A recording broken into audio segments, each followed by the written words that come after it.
Բարև ձեզ, դուք դիտում եք հեռանկարը և իմ զրուցակիցն է իրանագետ Արմեն Իսրայելյանը, շնորհակալություն Արմեն։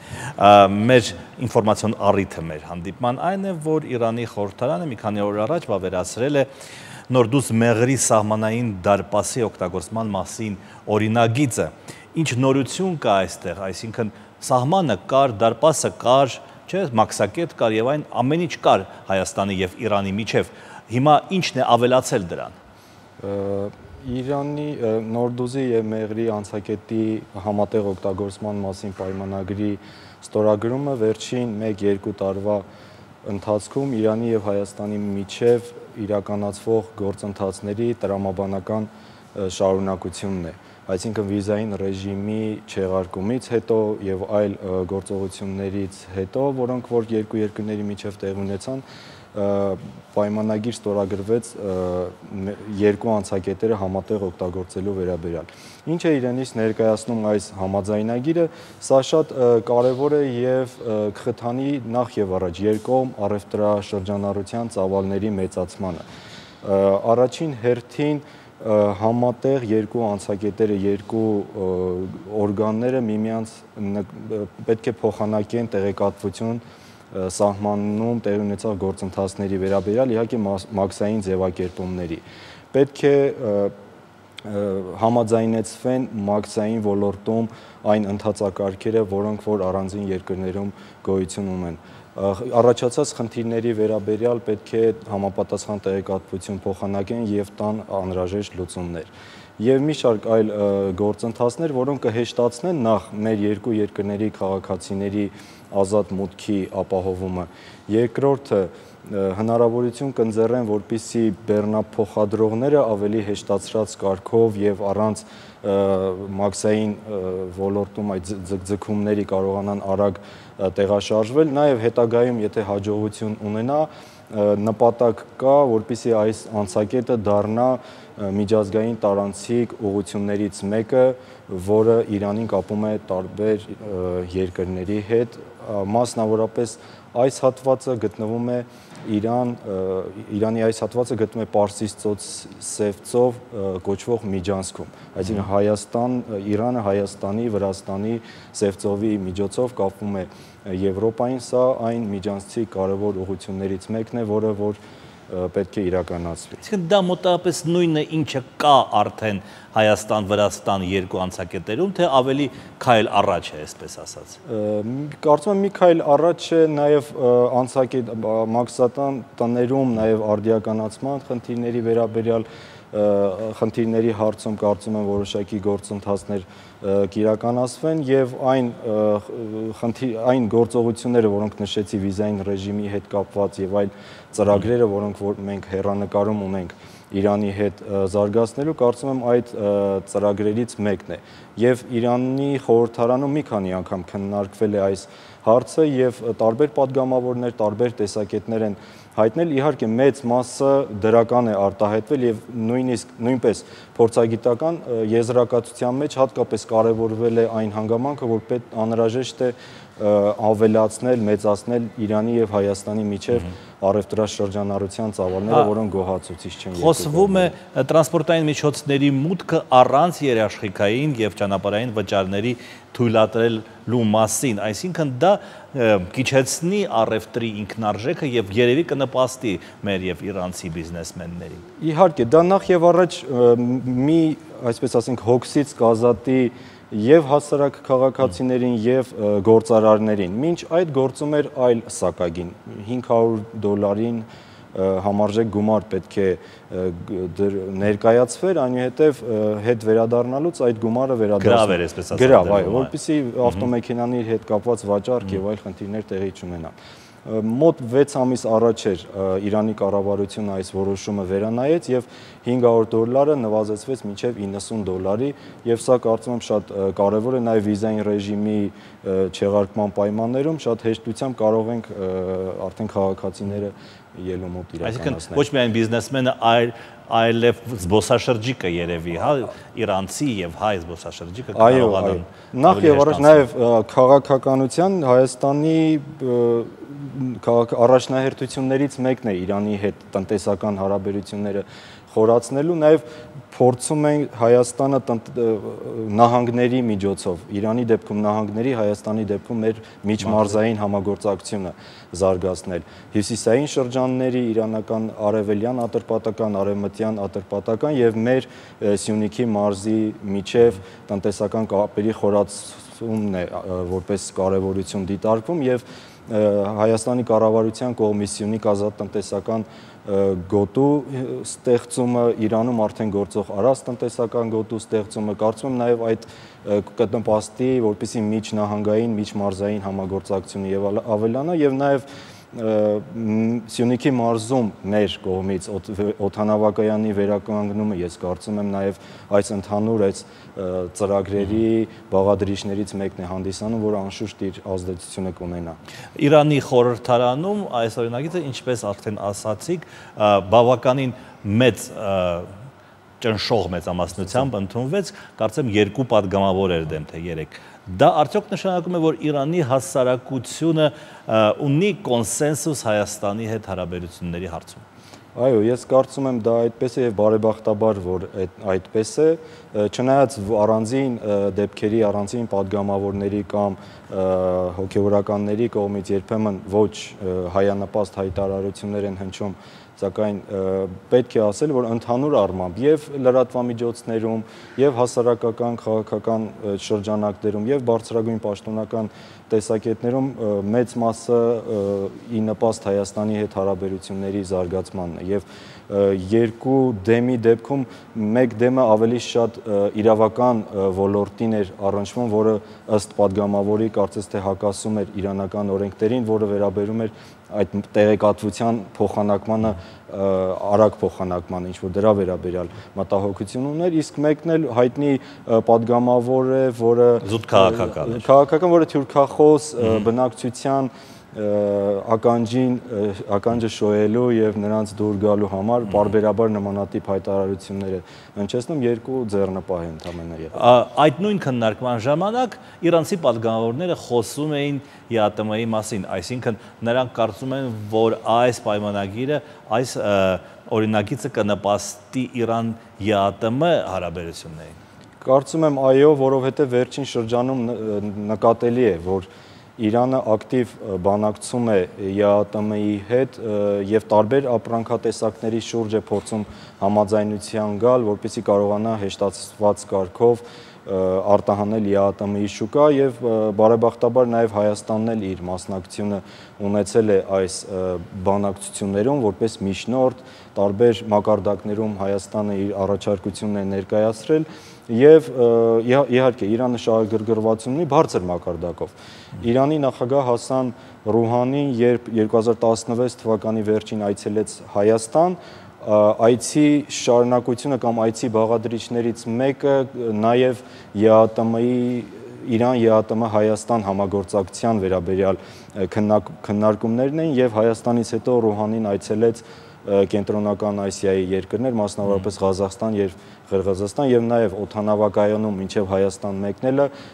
հատկապես առանձին անդրադարձել էր ԵԱՏՄ-ի հետ համագործակցության։ Ռուսաստանի մասին խոսվում է, որ երկաթուղին չի կառուցվում եւ գազատարը նորմալ թողունակությամբ չի կառուցվում, ոչ թե այն պատճառով, որ փողը չի ճարվում, այլ այն պատճառով, որ Ռուսաստանն է դրան խոչընդոտում։ Համաձայն եք թե չէ։ Ես չեմ կարծում, որ ուղղակի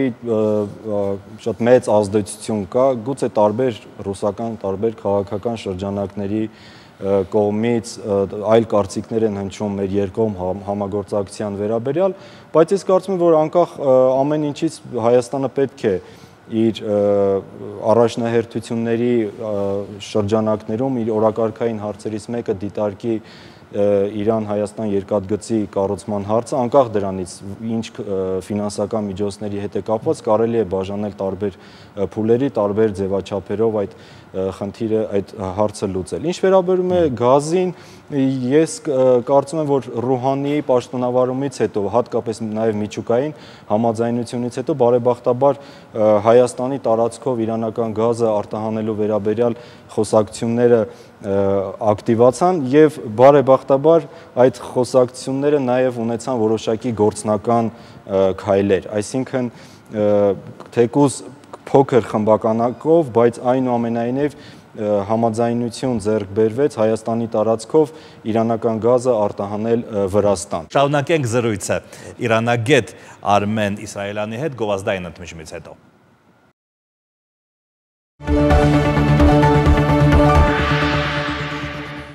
Դուք դիտում եք հեռանկարը եւ ես զրուցում եմ իրանագետ Արմեն Իսրայելյանի հետ, դարձյալ Ռուսաստանի մասին այս համատեքստում։ Արդյոք Ռուսաստանը շահագրգռված չի ի վերջո, որ Հայաստանը լինի տարանցիկ երկիր Իրանի եւ ԵԱՏՄ-ի միջև եւ այդ թվում շահագրգռված չի, որ կառուցվի երկաթուղին եւ լինի նորմալ գազատար։ Ես կարծում եմ, որ պետք է որ շահագրգռված լինի, որովհետեւ Հարավային Կովկասում այն երկրներից մեկն է Հայաստանը, որը շատ լավ հարաբերություններ է Ռուսաստանի հետ, միևնույն ժամանակ նաև որևէ խնդիր չունի Իրանի Իսլամական Հանրապետության հետ։ Կարծում եմ, մեր միջև եռակողմ համագործակցությունը կարող է ստացվել եւ արդյունավետ հանգուցալուծում ստանալ։ Միևնույն ժամանակ պետք է նշել, որ միջուկային համաձայնությունից հետո եւս Վրաստանի կողմից ակտիվություն նկատվում է Իրանի հետ փոխգործակցություն ունենալու եւ այս հարցում նաեւ Հայաստանը կարող է լինել այդ եռակողմ ձևաչափով գործընկերներից մեկը եւ Վրաստանի վարչապետի մոտ 2 ամիս, 3 ամիս առաջ Իրան կատարած այցի ընթացքում եւս բարձր մակարդակով Իրանի հետ բանակցությունների շրջանակներում եւս ընդգծվեց այն փաստը, որ Հայաստանի տարածքը դիտարկվում է իրանական գազը Վրաստան առաքելու համար։ Ինչ վերաբերում է Ռուսաստանի դիրքորոշմանը, ապա որոշակի քաղաքական իրավիճակում գուցե Ռուսաստանը փորձի խոչընդոտել այս կամ այն ծրագրի իրականացմանը, բայց ինչպես մենք նկատում ենք Վրաստանի պես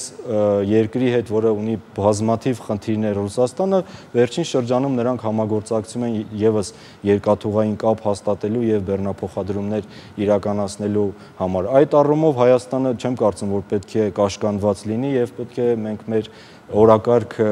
մշակենք Իրանի հետ եւ անկախ Իրան Միացյալ Նահանգներ, Իրան Ռուսաստան, Իրան Եվրամիություն հարաբերություններից մենք փորձենք քայլ առ քայլ ըստ ոլորտների, որ ոլորտներում որ տվյալ պահին մենք կհաջողենք դա իրականացնենք։ Ես այս հարցը տվել եմ նաև մեր գործընկերոջը, քարտեզը նայում ենք եւ տեսնում ենք Իրան, Թուրքիա, Եվրոպա ճանապարհը շատ արդյունավետ կարող է լինել եւ Իրան, Ադրբեջան, Ռուսաստան ճանապարհը նկատի ունեն բոլոր տեսակի կոմունիկացիաները, նույնպես արդյունավետ։ Երրորդ տիպի ուրեմն ճանապարհ, երրորդ տիպի ելք արդյոք պետք է Իրանի համար։ Դուք ճիշտ նշեցիք Թուրքիայի պարագան, բայց ես կարծում եմ, եթե լիներ 4-րդ, 5-րդ, 6-րդը, իրանական կողմը կընտրեր այդ բոլոր ուղղությունները եւ բոլորի հետ կփորձեր իր այլընտրանքային ճանապարհները կառուցել։ Թուրքիայի պարագայում վերջին 1-2 տարվա ընթացքում Իրանը իհարկե առաջին տեղում է միշտ եղել տարանցիկ բեռնափոխադրումների առումով գազ, երկաթուղային հաղորդակցություն, փոխադարձ առևտրաշրջանառություն, բայց Թուրքիայի հակաիրանական դիրքորոշմամբ կապված Սիրիայի եւ Մերձավոր Արևելքի տարբեր խնդիրների հետ շատ անկայուն իրավիճակ է ներկայում Իրանի եւ Թուրքիայի սահմանում։ Եվ վերջին 1-2 տարվա ընթացքում բազմաթիվ դեպքեր են արձանագրվել, երբ Թուրքիայում հարձակում է իրականացվել իրանական բեռնատար մեքենաների, իրանական գնացքների, ուխտագնացների, որոնք որ Թուրքիայի տարածքում տեղափոխվում են այլ Իրաք եւ Իրաք ուխտագնացության եւ մի քանի անգամ գազատարն է պայթեցվել։ Այսինքն այս գործընթացներից հետո եւ մասնավորապես հակաիրանական քաղաքականության Էրդողանի ընտրած Իրանը պաշտոնապես մոտ 1.5 տարի առաջ հայտարարեց, որ Թուրքիայի տարածքում Եվրոպային կապվելու փոխարեն իրանցի գործարարները պետք է կամ կարող են առաջարկվեց, որպեսզի օգտագործեն Հայաստանի տարածքը, որը ավելի անվտանգ է։ Իսկ ինչ վերաբերում է երրորդ ճանապարհին Իրան-Ադրբեջան համագործակցության, ապա գոյություն ունեցող այդ 10 կարևորագույն տարանցիկ երթուղիներից Հայաստանը գտնվում է Պարսից ծոց Սև ծով միջանցքում, իսկ Ադրբեջանը գտնվում է հյուսիս-հարավ միջանցքում, այսինքն դրանք Իրանի տեսանկյունից տարբեր նախագծեր են։ Եվ եթե տվյալ պահին Ադրբեջանի ուղղությամբ մի փոքր ակտիվացել են գործընթացները, դա ամենևին չի նշանակում, որ Իրանը Հայաստանի եւ Ադրբեջանի միջև ընտրություն է կատարել ի օգուտ Ադրբեջանի։ Դա առանձին գործընթաց է, որը Հնդկաստանը պետք է Իրանի տարածքով, այնուհետև Ռուսաստանի միջոցով կապի Ֆինլանդիայի հետ, այսինքն այլ ուղղությամբ, իսկ Հայաստանը այլ ուղղությամբ պետք է իրականացվի եւ Թուրքիայի վերջին Հարավ-Կովկասում ամեն դեպքում նկատելի է, որ ազդեցությունը որոշակիորեն թուլացել է, նաեւ միջուկային համաձայնությունից հետո Իսրայելում Ադրբեջանի ունեցած ազդեցության թուլացումից եւ Ադրբեջանի, այսպես ասենք, Միացյալ Նահանգների եւ Իսրայելի համար դերակատարության նվազումը Իրանի համար լավ հնարավորություն ստեղծեց, որպեսզի արկա բազմաթիվ տարաձայնություններով պայմանավորված Իրանը փորձի մուտք գործել Ադրբեջան եւ տարբեր ոլորտներում իր ազդեցությունը նաեւ տարածի այնտեղ, նաեւ հակառակ կողմից կարծես թե Ռուսաստանն էլ շահագրգռված է, գուցե հետագայում նաև ԵԱՏՄ ընդգրկելու Ադրբեջանին կամ այլ համագործակցության, բայց այս եռակողմ ձևաչափով այո համագործակցությունը ընթանում է։ Դուք հիշատակեցիք ուխտագնացներին, որքան ես հասկանում եմ, Իրանը շիա մահմեդական երկիր է, Ադրբեջանը նույնպես։ Սակայն Իրանից հոգևորականների, Իրանից հավատացյալների մուտքը Ադրբեջան Ալիևի ռեժիմը չի ողջունում եւ ընդհակառակը հետապնդում է, ինչն է պատճառը։ Սա այն կարևորագույն հարցերից մեկն է, որը պետք է մենք տարբեր հարթակներում մեր դիվանագետները տարբեր շրջանակներում մենք դրա վերաբերյալ բարձրաձայնենք։ Շատ կարևոր հանգամանք է Ադրբեջանը լինելով իսլամական համագործակցության կազմակերպության անդամ շատ բռնաճնշումների ենթարկում տեղի շիայական բնակչությանը Իրանում կրթություն ստացող հոգևորականների իրավունք չունեն Ադրբեջանում քարոզ իրականացնել, իրանցի հոգևորականների գրքերն են արգելը բազմաթիվ, քանդվում են շիայական մզկիթներ, այսինքն այն դեպքում, երբ Արցախի իշխանությունները իրանցիների հետ համատեղ վերականգնում են Շուշիի մզկիթը, հենց այդ նույն օրերին Ադրբեջանը Բաքվի կենտրոնում քանդում է պատմական մզկիթներ եւ իրանական կողմը պարբերաբար այդ երկակի քաղաքականության վերաբերյալ բարձրաձայնում է եւ իր քննադատությունն է ըղում Ադրբեջանի իշխանություններին։ Խնդիրը պարզ է, եթե քանի որ Ադրբեջանում ընդդիմադիր գործիչների ընդդիմության գործողությունները սահմանափակ են, եթե որևէ հնարավորություն տրվի հոգևորականներին, նաեւ շիա հավատացյալներին հավաքվելու, ապա դա առիթ կհանդիսանա, որպեսզի իրենց բողոքը արտահայտեն, այսինքն կրոնական գաղափարների շուրջ հավաքը կարող է վերածվել հակապետական, հակաքաղաքական գործունեության, ինչից Ալիևի իշխանությունը սարսափում է եւ Նարդարանում մոտ 1.5 տարի առաջ տեղի ունեցած այդ ջարդը եւս դրա ապացույցն է։ Եվ նաեւ պատճառը, որ Ադրբեջանը մինչ օրս ի տարբերություն Իրանի քաղաքացիների համար հրաժարվում է չեղարկել վիզային ռեժիմը։ Ռոհանիի Բաքու կատարած այցի ընթացքում Ադրբեջանի իշխանությունները խոստացան իրանական կողմին, որ վիզային ռեժիմը չեղարկվի, բայց դրանից հետո հետ կանգնեցին որոշումից, քանի որ վտանգ են զգում իրանական կողմից, որ կարող է այդ շփումների ընթացքում իրանական ազդեցությունը մեծանալ Ադրբեջանի հատկապես հարավային շրջանների բնակչության վրա, որոնք իրանական ժողովուրդներ են, թալիշներն են եւ թաթերը։ Ես որքան հիշում եմ, այն ժամանակ Ռոհանին ասաց, ինչպես մենք կարող ենք բարելավել մեր հարաբերությունները, երբ դուք փակում եք ձեր դռները մեր քաղաքացիների առաջ։ Վերջերս Բաքու, Թբիլիսի Կարս ճանապարհն է, կառուցվել, գուցե դա ինչ որ ձևով արագացրել է գործընթացը Հայաստան-Իրանի միջև, այսինքն այդ ճանապարհին ինչ որ բան հակադրելու առումով։ Ես կարծում եմ, որ գուցե դա եւս իր ազդեցությունը ունեցել է եւ նաեւ Իրանի եւ Միացյալ Նահանգների, մասնավորապես Արևմուտքի հետ հարաբերություններում նկատվող այդ լարվածությունից հետո, երբ որ կար մեծ էին ակնկալիքները, որ կարող են խնդիրները շատ արագ հանգուցալուծում ունենալ, բայց կարծես թե այս լարվածությունը Իրանին ստիպում է կամ իրանական կողմը փոքր-ինչ վերանայել է իր քաղաքականությունը եւ փորձում է այն երկրների հետ ակտիվացնել իր հարաբերությունները եւ նաեւ այն ֆինանսական միջոցները, որոնք որ հնարավոր է արտաքին ներդրումներ իրականացնելով հայտնի պատճառներով, որ Թուրքիայի հետ խնդիրները արդեն գնալով ուժ գնանում են Պարսից ծոցում խնդիրները լարվածությունը ավելանում է եւ այդ առումով կարծում եմ հյուսիսում Իրանի համար շատ կարեւոր է այլընտրանքային ճանապարհ ունենալ, նաև գուցե քրդական այդ խնդիրներով տարածաշրջանում խնդիրները այնքան շատ են, այնքան բազմազան են, որ հատկապես նաև Իրանի շրջապատում եւ Հայաստանը այն իրոք եզակի երկրներից մեկն է, որը որ եւ անվտանգ է պահում Իրանի հյուսիսային սահմանները եւ որևէ խնդիրներ մինչ օրս չի ունեցել եւ նկատի ունեմ Հայաստանը եւ Արցախի սահմանը։ Վերջերս Թրամփը Սաուդյան Արաբիայում մասնակցել է մի հավաքի մի շարք երկրների, որ ասում էին արաբական ՆԱՏՕ է ստեղծում եւ այլն, որը կրում էր նաեւ հակաիրանական բնույթ եւ այդ հավաքին մասնակցում էր նաեւ Ադրբեջանը։ Դա ինչ որ ձևով էլի լարվածություն կարող է ստեղծել այդ երկու երկրների միջև։ Իրանը արտաքուստ պաշտոնապես իհարկե շատ գեղեցիկ եւ իրանական դիվանագիտության ոճով շատ լավ արձագանքեց Իրանի արտգործնախարարությունը, որ թեև Ադրբեջանը հայտնեց, որ որևէ խնդիր չկա, մենք որևէ երկրի դեմ չենք, բայց Իրանի արտգործնախարարությունը հայտարարեց, որ մենք նայում ենք երկրների գործողություններին եւ ոչ թե նրանց հայտարարություններին։ Եվ դրանից ընդամենը մի քանի ամիս առաջ էր, որ Իրանի պաշտպանության նախարարը կրկին անդրադառնալով Ադրբեջանի եւ Իսրայելի համագործակցությանը, երբ որ Ադրբեջանի տարածքից անօթաչու թռչող սարք էր անցել Իրանի տարածք, Ադրբեջանը ամեն կերպ հերքում էր այդ փաստը, սակայն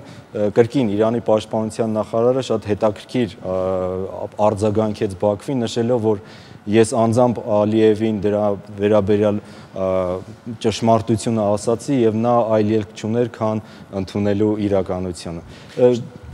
Շնորհակալություն։ Խնդրեմ, ես եմ շնորհակալ։ Իմ զրուցակիցն էր իրանագետ Արմեն Իսրայելյանը։ Դուք դիտում եք հեռանկարը, մենք կհանդիպենք վաղը։